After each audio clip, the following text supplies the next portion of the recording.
Welcome to Elegance in Every Step. I'm your maitre d', Mary Postlethwaite. We hope you've come famished. We've prepared the finest table just for you. Our special today is Hungry, a dish we've been perfecting for 21 seasons now. Your table is alongside another guest. It might feel a bit unusual. However, we encourage you to dive in and hear their story. Today, we're serving up a conversation about craving the right things in life. Sit back, enjoy a complimentary appetizer. Your host, Neil Matthews, will be along shortly to guide you through today's meal. Bon appetit! Yes, welcome in, one and all. Don't worry, there is room still at the table. I don't know about anybody else. Some of you might remember. I tried this last year, and I was highly successful.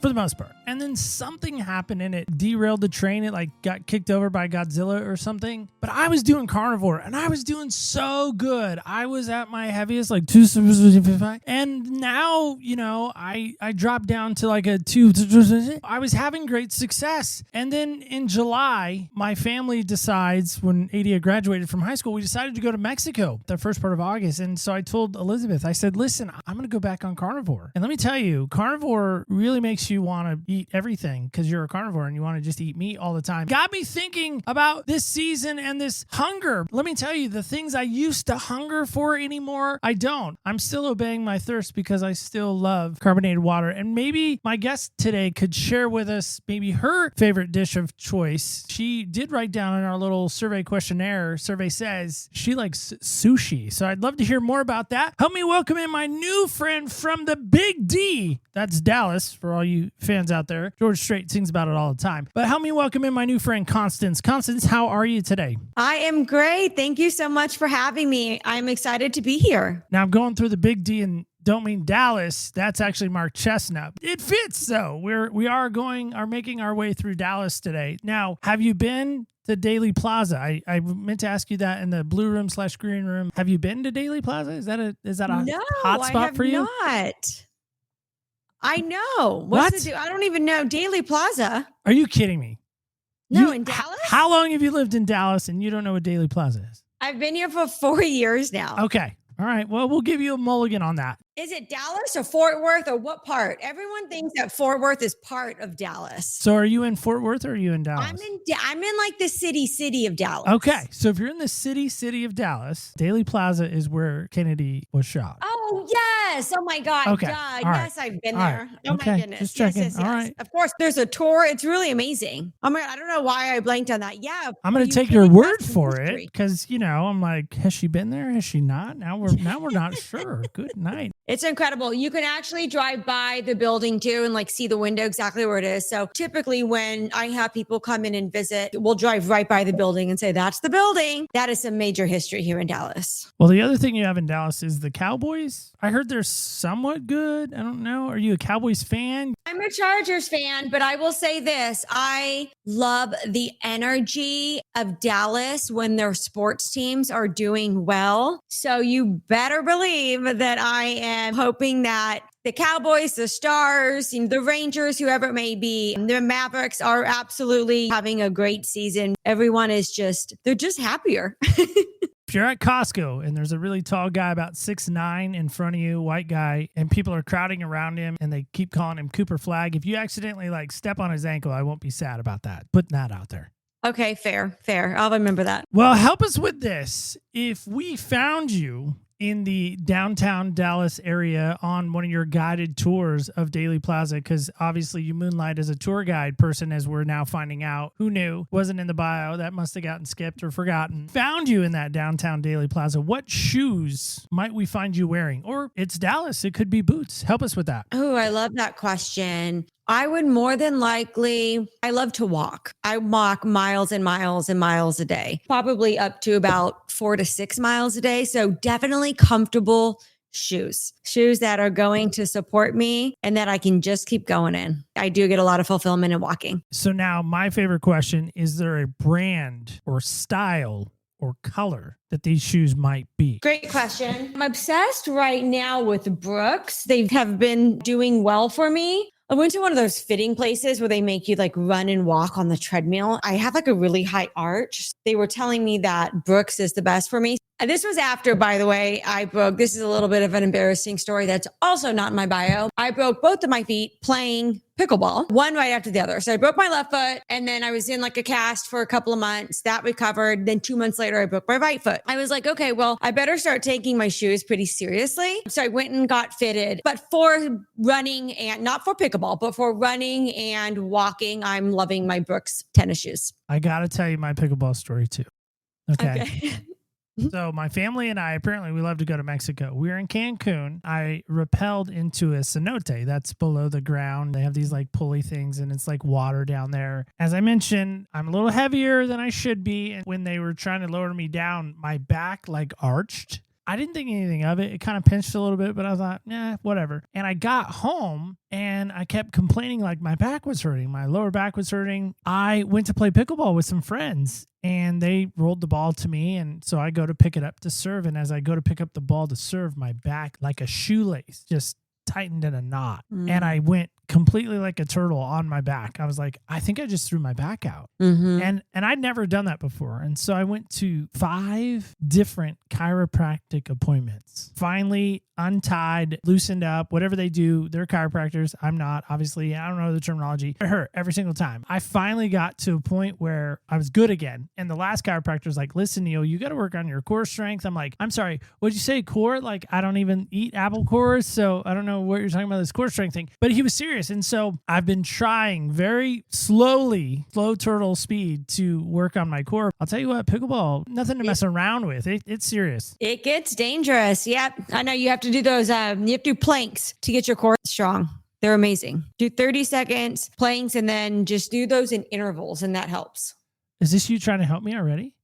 Yeah, I'm trying to give you some tips. Okay. Only because Tip only 1, because 30 I've seconds of also plank. been working on my core strength. I too have like back. God, we're a mess. You know, we Hot have like, mess.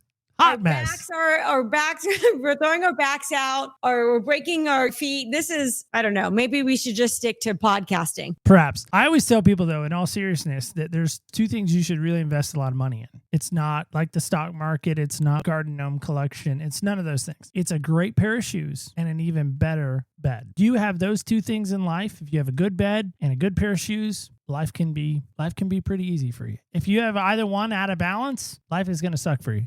I love this season that we're in. I love them all. They all just get better for me. They're like little children. They're like, oh, one just gets prettier than the next, or puppies perhaps, or kittens. When I was thinking about this Hungry series, I had just done a 4-day fast, spiritual fast. I was going through some stuff and I needed some clarity, and some of it was show related, some of it was Jesus related, some of it was even marriage related. Like, am I being the good husband I should be? Am I being the good dad I should be? All these things that kind of compile on top of each other. And so I thought, I like the number 4. It's one of my favorite numbers, if not my favorite number. I thought 4 is a great number. In that process, I was like, man, I am really hungry. And I thought, I got to write that down. I got to do a show or a season on hungry. And then I found the graphic that we're using, and it's this guy with his hands on a place card. There's a nice little table setting in front of him. I thought, man, this is perfect. Trying to describe a season theme to sometimes people, they don't get into my head. Like, they don't understand. I grew up in a generation where Sprite was a big soft drink, and there was this slogan, obey your thirst. And that's the other thing that I kept hearing in this fast is that, what am I thirsting for? What am I hungering for? What fulfillment do I have? And Allie Murphy, that's our voice gal this season, she did such a great job of bringing that to light. The idea of what are we hungering for and craving for? Because I think so many times in life, people are craving for these things. They're craving for the wrong things. Like when I was younger, I told you in our preliminary little chitty chat that I wanted to work for ESPN. That was my goal. That was my goal in life. And the reality is I was craving the wrong thing. I wanted to work for ESPN so everybody would know me and see me. But I was craving the wrong thing. I wasn't craving to be the great husband and the great father and the great friend and the great whoever. That's not what I was craving. How does that fit into your life? I love that. I went through something similar, and that comes from the programming that we go through when we're young. And a lot of that is we have this this programming that our achievements are tied to our worth. So our job title, the money that we make, all the accomplishments. Oh, that's what's going to fulfill me. That is the thing that's going to make me happy once I get those achievements. And those accomplishments are ego based. They're not truly what would fulfill and what your soul craves, what your heart craves. Was building companies and doing everything that I was doing to feed my ego, not to feed my heart, not to feed my soul. And that is really where I had this identity death and switched over to, this probably happened about a few years ago. What is my soul craving? And that is where you're going to find the true fulfillment that the ego will not. Perhaps a lame story, and people will mock me and ridicule me, and I'll get interesting messages in regards to this. My family and I live on a property that my brother-in-law purchased. So we built a home here, and he has a home here, and it's like 63 acres. It's amazing. It's farmland, and we live in Southern Oregon. And the Table Rocks, if people want to Google that, literally right out my front door. Like I can walk out my front door, Table Rocks are right there. It's amazing. And it's great for hiking. You mentioned you like to be outdoors and walking. It'd be perfect for you. You'd love it. We have a gas tank on our property that we can go and get fuel with. One Sunday, I needed gas. So I just go over to the gas tank, pump some gas in my car, and away I go to church. All of a sudden, my little Camry's like shaking and freaking out, and all the lights are flashing, and all of a sudden it dies. And I'm like, what? What is going on? So I call my brother-in-law, and I was like, hey, my car just died. I don't know what's going on. Bring your trailer, and we can tow it over to Toyota and find out what happened. It's a Sunday, mind you. Toyota's not open, so I got to wait till Monday. The whole time I'm like, man, Rory, I think something's up with the gas. He's like, no, the gas is fine. I'm like, no, I'm telling you, that's the last thing. That's the only thing I did. I'm telling you, something's wrong with the gas. He's like, no. And so we go over to the gas tank, and finally I convince him, after like pleading to finally look at the gas. And they put a dye in it. It's like red Kool-Aid. So we spray a little bit of the gas out onto the ground. Sure enough, red Kool-Aid. Is that diesel? And he goes, yep. And I'm like, cool. So diesel's in my gas tank. That's so exciting on an unleaded car. That's not great. He's like, actually, it's not that bad. It's okay. It'll be fine. Now, if we went the other way, that'd be bad. And then we realized his wife had also filled up. And so now she also had diesel in her gas tank. And she had an SUV. And I mean, it was just such a process. I bring all of that about. I think, and I'm wondering this about you, when we put the wrong things in us, when we put the wrong gas in us, when we put the wrong, again, insert whatever, it can be gas, it can be fame, success. What does that do for us? What did that do for you and your body and your ability to continue to live? Because again, wrong gas in the car's not going anywhere. Everything that we have is actually already internally inside of us. So if you're chasing something to put inside of you, you need to get quiet with yourself, turn inside. You have that. You have the happiness, the safety, everything's already in you. I would actually reframe that as we don't need anything external. All of the external stuff, that's amazing. And that's great to have everything. Just know that you can insource everything that you need. It's already internally within you. So that is where the really big shift comes. That is where the transformation comes, is once you have that power, that knowing that, oh, everything I already need is inside of me.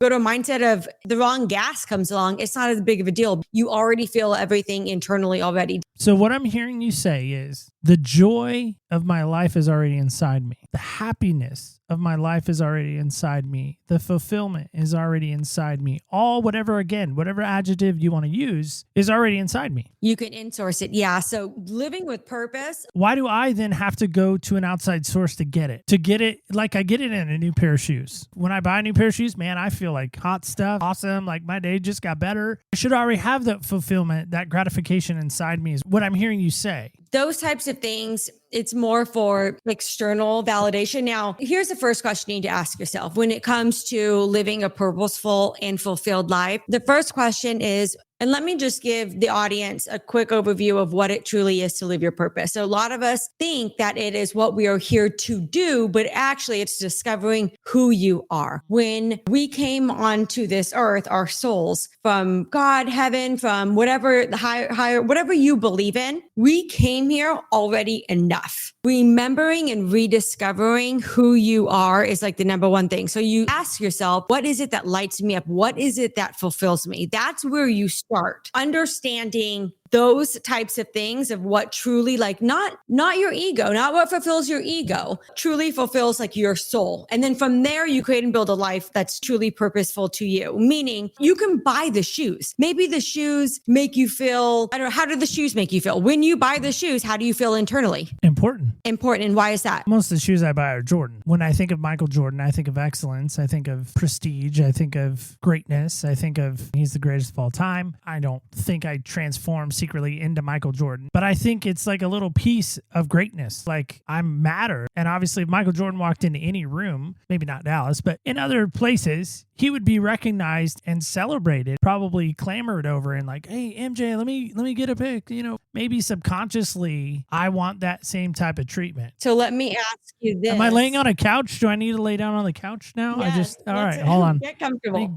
get on the couch here for a second. All right. So let me ask you this. Or we're going to really get into it here. I love this. I'm ready. Constance, I'm ready.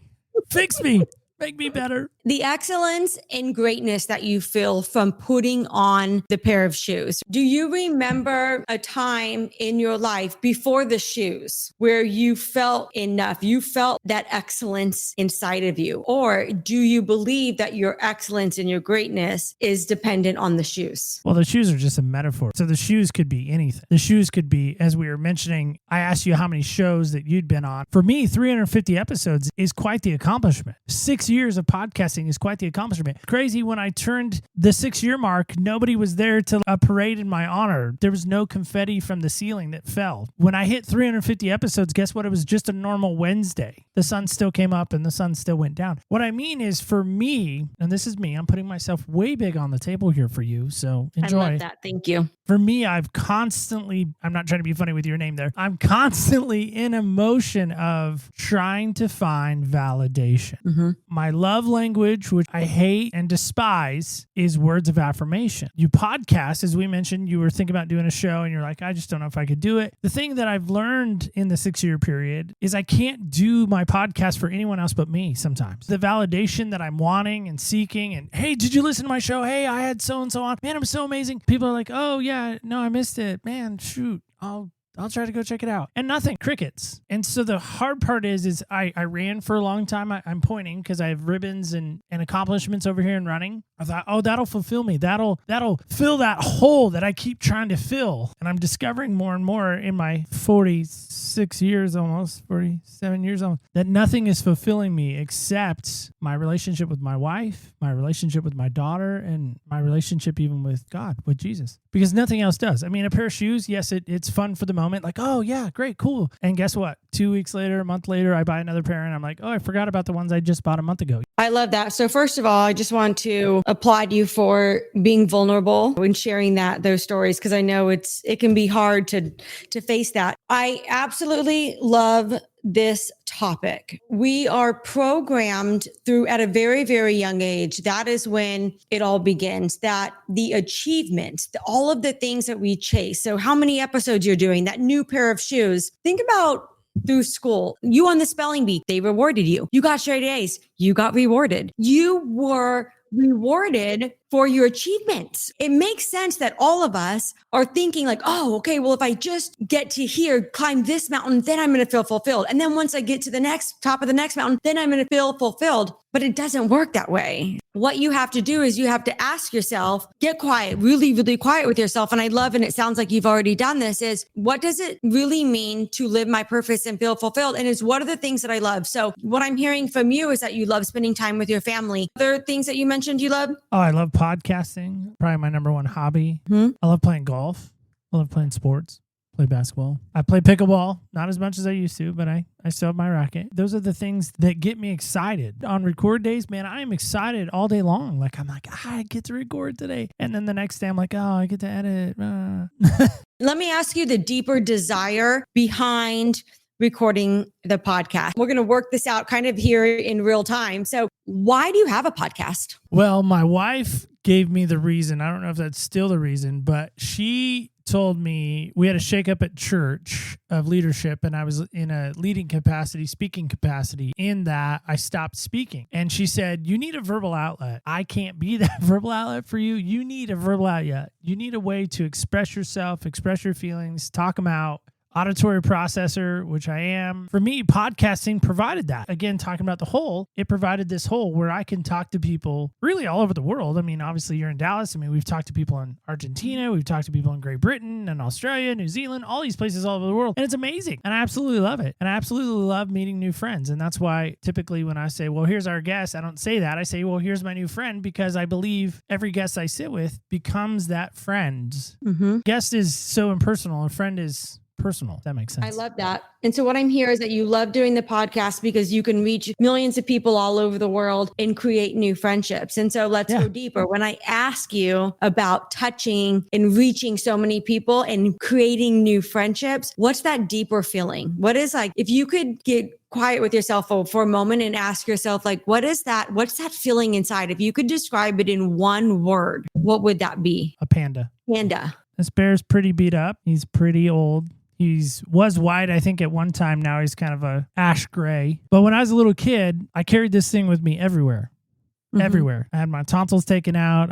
Anytime I went to the doctor, I had a lot of ear issues when I was a kid. So Panda went with me everywhere. They'd put a little bracelet on him, medical bracelet, when I'd go into the hospital. So I'm 45 years old, and I still have my childhood stuffed animal that I carried with me everywhere. I went to counseling a number of years back, and my counselor said that in life, I struggle with connection and I struggle with friendship. Panda became those things. He became the physical manifestation of my friend. It's not like Winnie the Pooh, but kind of. If he could talk, like if this bear could talk, oh my gosh, the stories he could tell. Mm-hmm. And so in life, and maybe that's where podcasting comes in to answer your question, is I'm searching for Panda. I'm searching for the next Panda. I'm searching for that friend, that connection, that fulfillment. That's it, Neil. You just nailed it. That is your deeper desire. That is your fulfilling your purpose, fulfilling your soul, fulfilling your heart. That word right there is connection. And I bet you can take that connection when you also said the other stuff that you love, spending time with your family, golf. Maybe it's a connection to nature. Maybe it's a connection to doing something different. That right there, that is your word. And if you use that word as an internal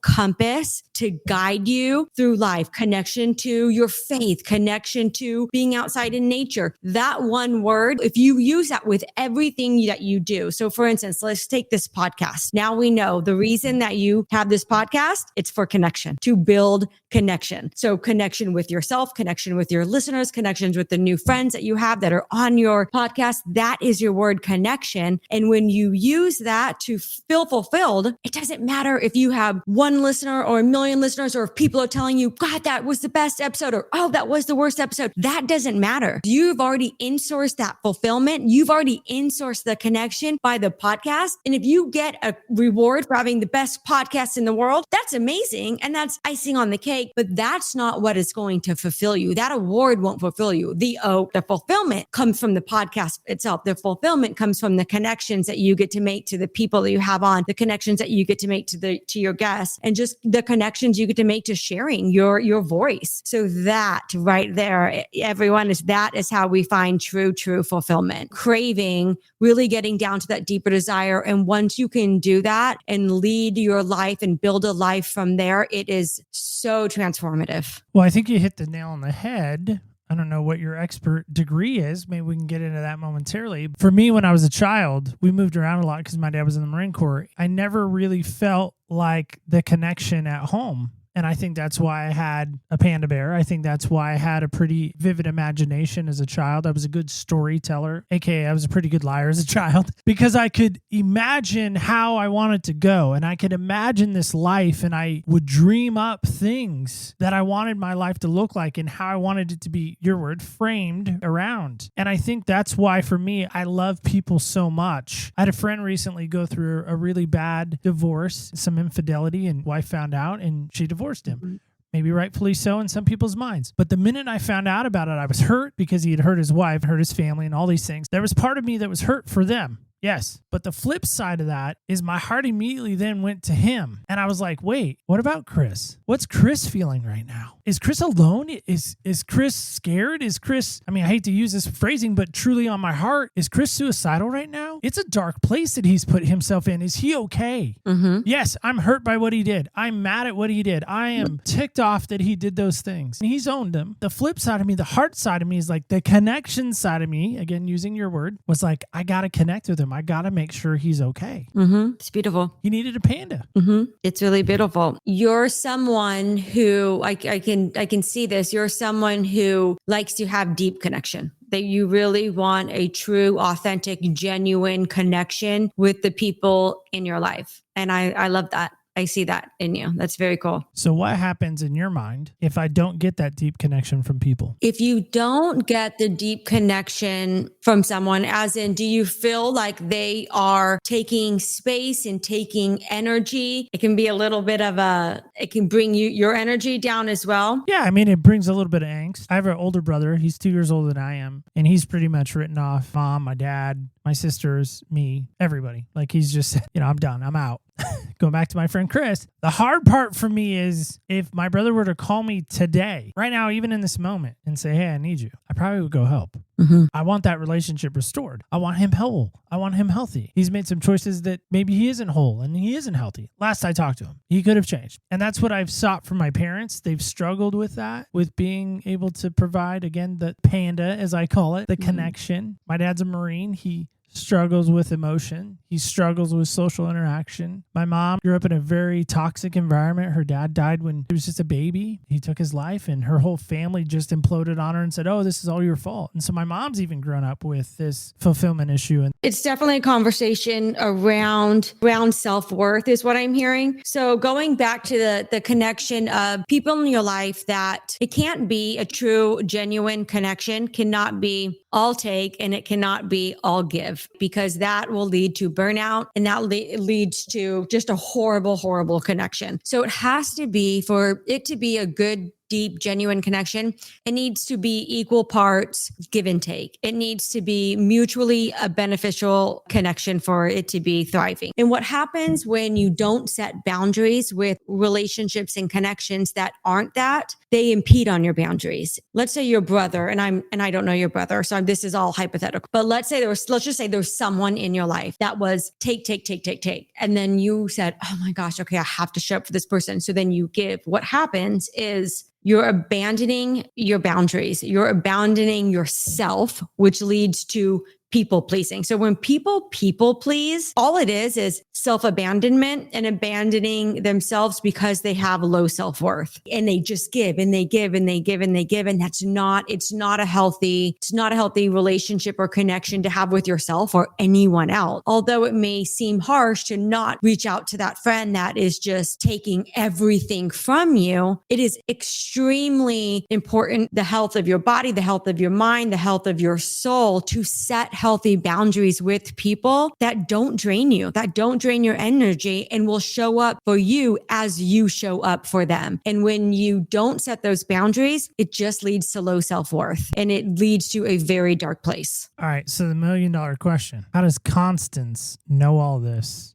and experience all this? That's a great question. So I've been an entrepreneur for many, many years, since 2007. I'm in age myself right now. I've always been driven to build companies for external validation, for money, for all the flashy, shiny things. I even launched a software company, a technology company. And back in 2021, I had all these achievements, but I wasn't happy. I wasn't fulfilled like many other high achievers. I had to get really quiet with myself. And so I turned to a coach that helped me identify what is your purpose, Constance? What are you really here on this earth to do? What is it that you love? Kind of the exercise that I just walked you through. I did that myself, really identifying all of the things that I love. In my 4 words that are my internal compass when it comes to creating my life are freedom, connection, experiences, and compassion. And those 4 words that I discovered a few years ago,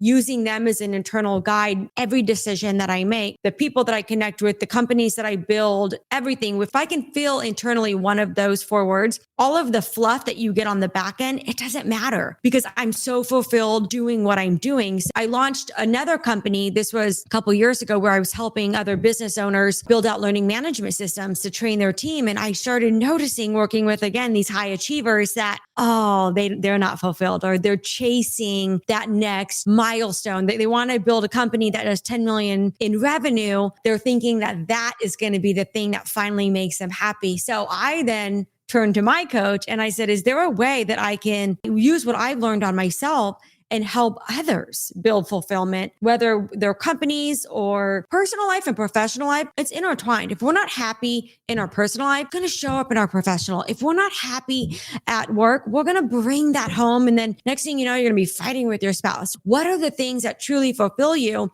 And understanding that you can build your business, you can build a personal life, you can build a life around those core words, what I call the internal compass to guide you. So I just created such a fulfilling life for myself. And I woke up every day just so happy. Gosh, today's a damn good day. You know, I was just like so excited to like live every day. And I'm like, I want everyone to feel what I feel and realize that you can insource that. You can insource, you can have like connection. You can build the strongest connection with yourself, that self-love, everything inside. That is the most important connection of all, that connection to yourself. And then, you're like, oh, I have connection. So if there's someone you were seeking connection with outside and maybe it wasn't the connection that you wanted, and all of a sudden you're like, oh man, like what happened with that? It's okay. Because you can come back and say, okay, internally, I have this like the strongest connection with myself and I have connection. I might not have had it with this person, but I internally have it with myself. So just learned so much with my own personal growth experience. And then now I've just been coaching others and sharing, helping them build a life of fulfillment. And it's been really great. All right. Well, I don't want to mess up your words that you have. Sounds like you're kind of dialed in on those. Can I submit 3 to you to consider? Absolutely. First one, steadfastness. Okay. Firmness, perseverance. We're a lot of different values. So when you pick your top 3 to 4, it doesn't mean the other values you don't have. I have a ton of perseverance.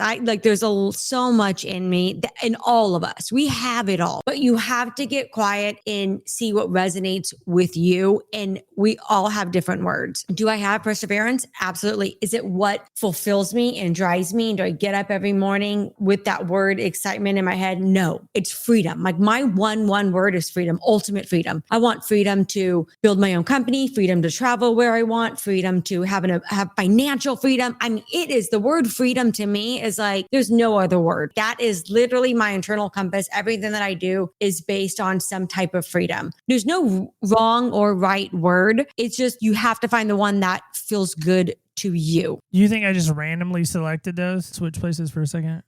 Yeah, You think I that. randomly selected those words? No, probably not. I didn't. So I actually Googled your name. What does Constance mean? Oh, how funny. And so Stop. it means, seriously, it means steadfastness, it means firmness, and it means perseverance. I believe, and this is my belief system, I think we're all named intentionally for a reason. Neil, by the way, means champion. My middle name, Alan, means handsome, which I don't know about that. I'll let my wife decide that. And my last name, Matthews, believe it or not, there's no definition for it. The closest is Matthew, and it means sent from God. So I'm a champion that's handsome, and I'm sent from God. I love that. What I'm trying to say is I think people are named specifically for a reason. Now, some people are going to have some weird definitions of their name. Fine. Okay. My daughter, though, we purposely selected her name. Her name's Adia. And in Swahili, it means gift from God. Mm-hmm. I wanted her to always remember that she's our gift from God. And I think there's power in the name. There's power in what names we give to things. There's power in how we name things or how we name ourselves. You talk about that inner self. Like how many people right now are thinking to themselves when you brought up the spelling test, they're like, man, I suck at spelling. I'm horrible at spelling. They start that self-deprecation and it's like, I've always been bad at that. Well, it sounds like today Constance is saying, stop it. Stop it. Absolutely. Your worth is not defined by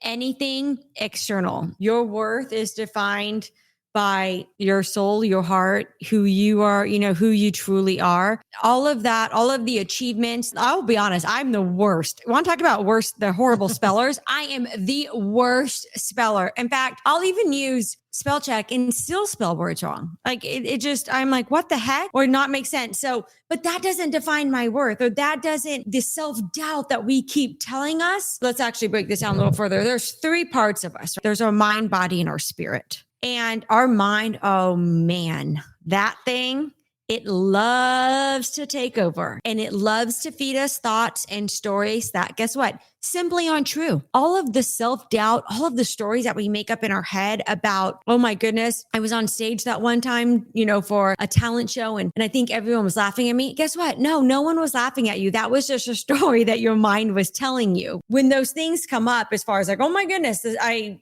did bad in the spelling bee. It doesn't matter. That doesn't define your worth at all. And we were programmed to believe it did, because that winner got an award and everyone was like, oh my gosh, so-and-so won the spelling bee. And that's great. If he or she is basing all of their fulfillment just off of that achievement, they're going to have a very hard life. That's what you see a lot in high achievers. So you see a lot of the billionaires and the multi-millionaires having all of this success.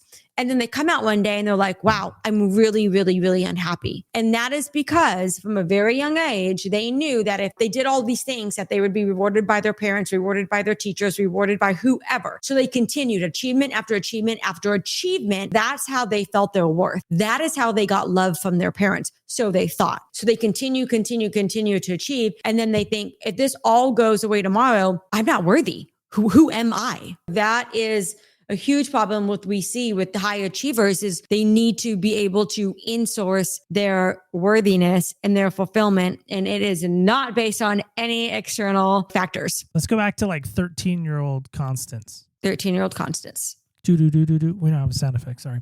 What are 4 words you think that young lady needed to hear back then that would have really helped her be maybe to where you are now? You are enough. By the way, you didn't even pause. You didn't even think about it. Because I've done so much work on myself. I know exactly what it is. So it's I am enough. There are these little things that happened throughout my childhood. I call them silly. I know a lot of people have gone through a lot of trauma, and I don't want to. The things that I went through aren't big trauma or anything. I remember 13-year-old Constance one day. I don't know if you guys have a Dairy Queen in your city, but if you don't, yeah. I apologize. Yeah, we have Dairy Queen. Mm-hmm. Oh my God, it's the best thing ever, right? Yeah. So good. Yeah. It's not carnivore, but it's really good. I love blizzards. I love the Heath Blizzard. It's one of my favorites. Flamethrower burger. They're so good, Dairy Queen. So I remember sitting there with my Dairy Queen and ice cream, for those of you that don't know what Dairy Cream is. And my dad would say, can I have a bite? And I would give my dad a bite of the ice cream cone, and it was gone. I mean, he basically just ate like the entire, like total dad move. And you just eat the whole freaking ice cream. It's a parent tax. Come on. Exactly. And I remember thinking, in as silly as this sounds, it set me into a very young age. It set my subconscious and unconscious programming into this scarcity lack mindset. Like, oh, there's not enough. And when I do have enough, then it's all going to be taken away. That is how small something that can happen. It doesn't have to be something really big in your life for you to not feel worthy, or you to not feel like enough. So those little moments of my dad, even eating dinner at the dinner table, if you didn't eat fast enough, he ate really fast. And so if we didn't eat fast enough, he'd say, oh, can I have a bite? And it was like, oh my gosh, like I'm not going to get enough dinner. So I had in my mind at a very, very young age, like there's not enough. By the way, there was always enough. Our pantries, I'm very grateful for my childhood. Our pantries had food in them, a very nice childhood in life, but it still programmed me that there wasn't enough, which then led to my adulthood of I'm not enough. I'm not smart enough. I'm not capable enough. I can't. And it kept me in this pattern of not being able to reach the goals that I wanted to because of the programming. There's 3 parts of our mind. There's the conscious level, there's the subconscious level, and then there's the unconscious level. At that unconscious, like where it lives deep that you don't remember, I didn't remember. So like 3 years ago, I didn't even remember the ice cream thing. I actually had to get really quiet with myself. And I was like, that memory had popped up during a meditation. And I was like, are you kidding me?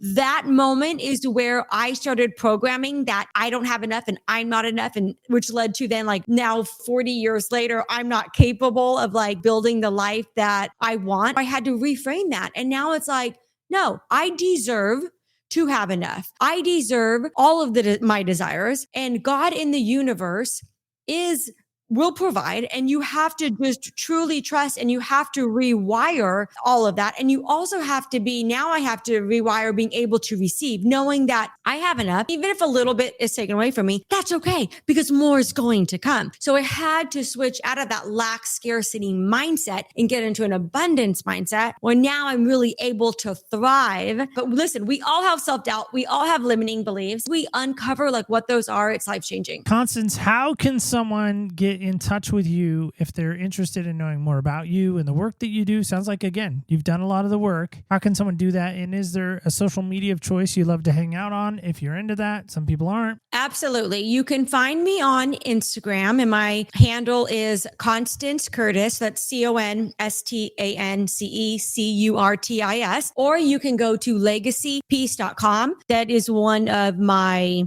companies, and you can go to the contact page and feel free to message me, or you find my email. If you're going through something and, and need someone to talk to, I'm absolutely here for that. So the other shows that you were on, did you play a game with them at the end of the show?